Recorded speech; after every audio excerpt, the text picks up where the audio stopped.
بسم الله الرحمن الرحيم. بدنا نشوفوا الآن la correction de l'examen national 2010, la session normale, concernant la partie nucléaire.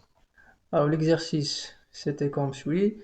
Les géologues et les astronomes, voilà, le but de cet exercice de l'étude du nucléoïde potassium 40. Alors potassium 40, le symbole de potassium c'est K. Nombre de nucléons c'est 40.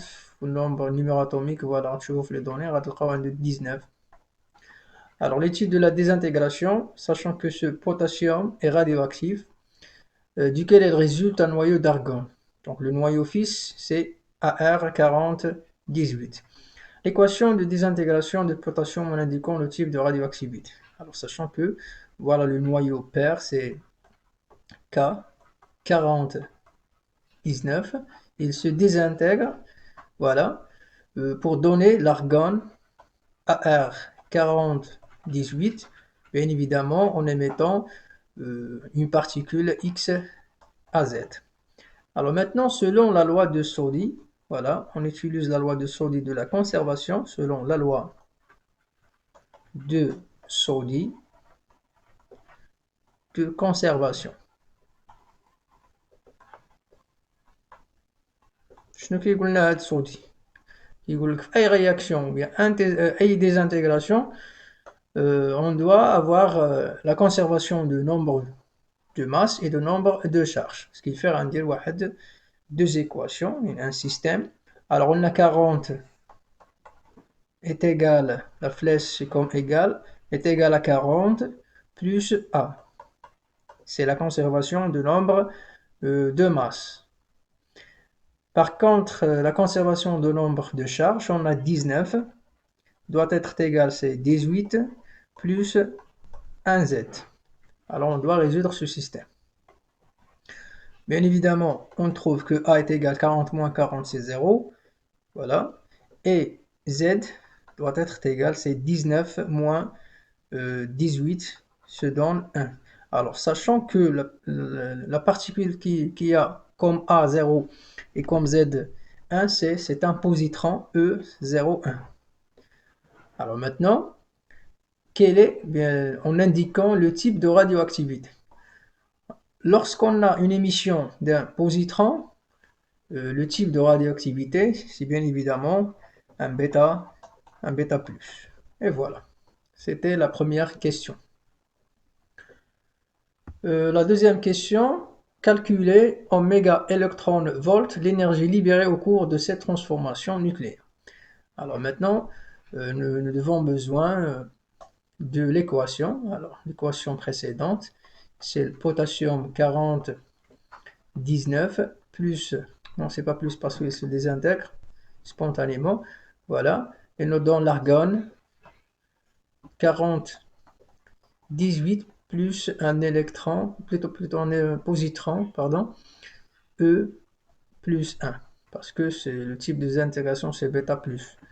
Alors maintenant, on doit calculer l'énergie libérée. Alors l'énergie libérée delta E, combien est égal?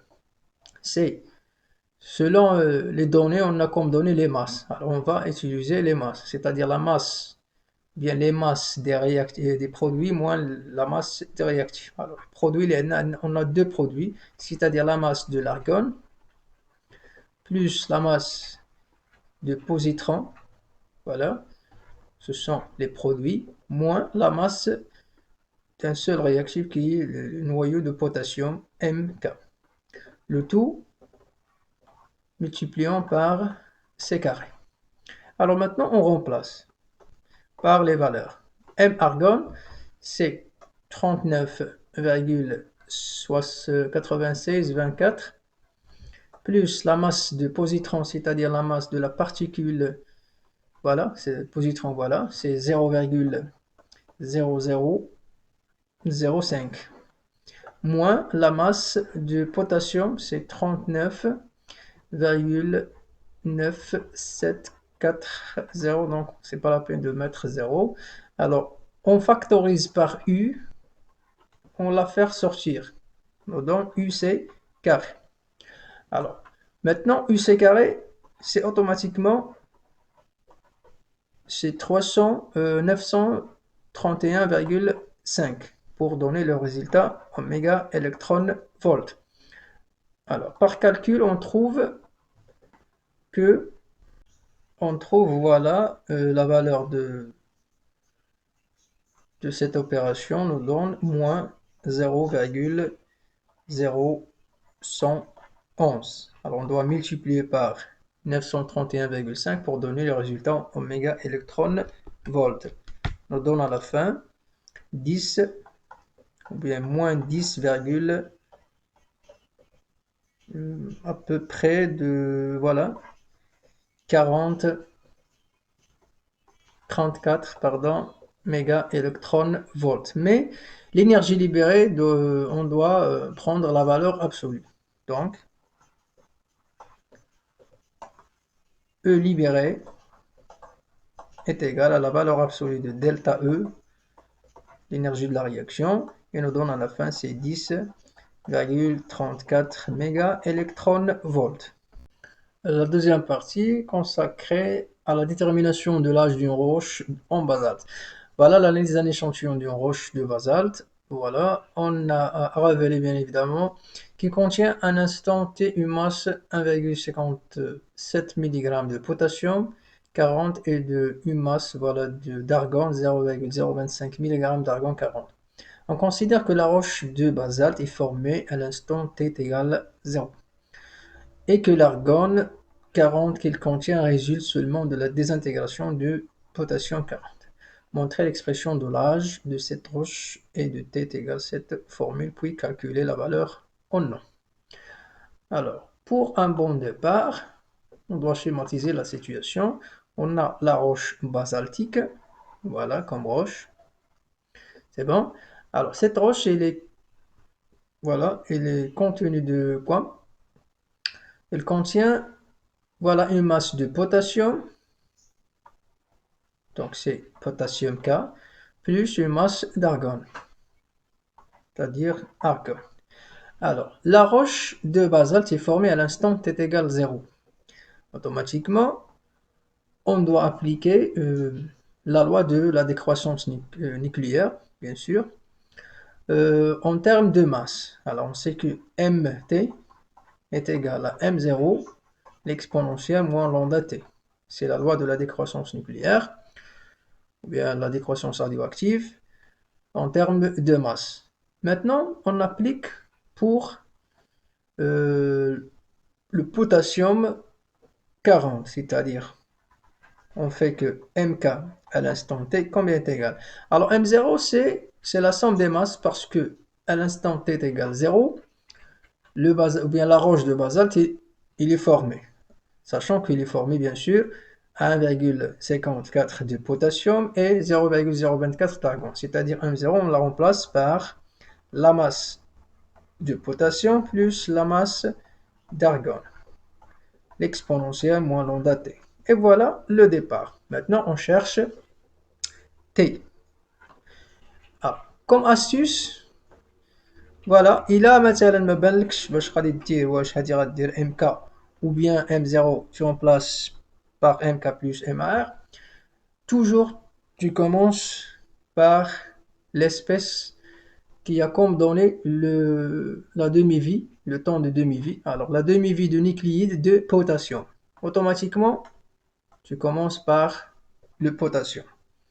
Et pour M0, tu remplaces par les deux.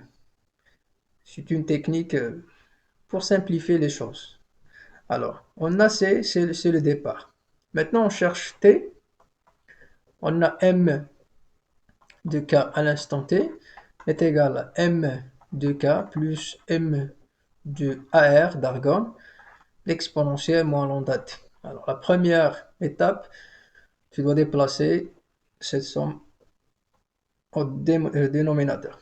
Alors, on a MK sur MK plus MAR nous donne l'exponentielle moins lambda T. Maintenant, pour éliminer l'exponentielle, tu as le droit d'ajouter ln. La fonction ln, logarithme népérien, ici et ici. Alors, on trouve que ln de mk sur mk plus MAR. Donc, bien évidemment, tu élimines l'exponentielle, il reste moins lambda t.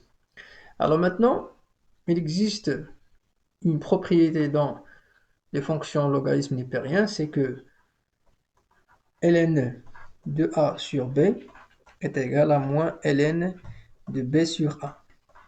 Cela veut dire qu'on applique dans cette application ici, alors on trouve que moins ln, voilà, tu inverses mk plus MAR sur mk. Voilà, le signe moins est égal à moins lambda t. Alors maintenant, tu simplifies par le moins et le moins, et tu divises cette expression, nous donne ln de mk sur mk, c'est-à-dire 1, plus MAR sur mk est égal à lambda, sachant que lambda est égal à ln2 sur t1,5 fois t. Maintenant, t combien est égal, tu dois diviser cette expression par ln2 sur t1,5, et donc à la fin, tu dois inverser cette expression, et nous donne t1,5 sur lambda fois ln de 1 plus la masse d'argone sur la masse de potassium, et c'est ça l'expression qu'on a besoin de la démontrer. Voilà, t1,5 sur ln2, 1 plus MAR sur mk. Maintenant, nous remplaçons par les données. Alors, t est égal, t1,5, c'est, voilà, 1,3 10 puissance 9, 1,3 10 puissance 9. On la reste en nom parce que la question c'est de trouver la valeur en nom. Alors, pas de changement, pas de conversion. Sur le ln de 2 fois le ln de 1 plus la masse d'argone, c'est 0,025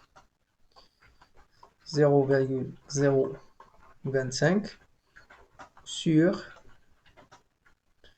1,55. Donc, c'est pas la peine de le convertir parce qu'en milligramme, ce sera simplifié. Alors, comme valeur finale, on trouve 2,96 10 puissance 7 ans. Et voilà la réponse de cette question.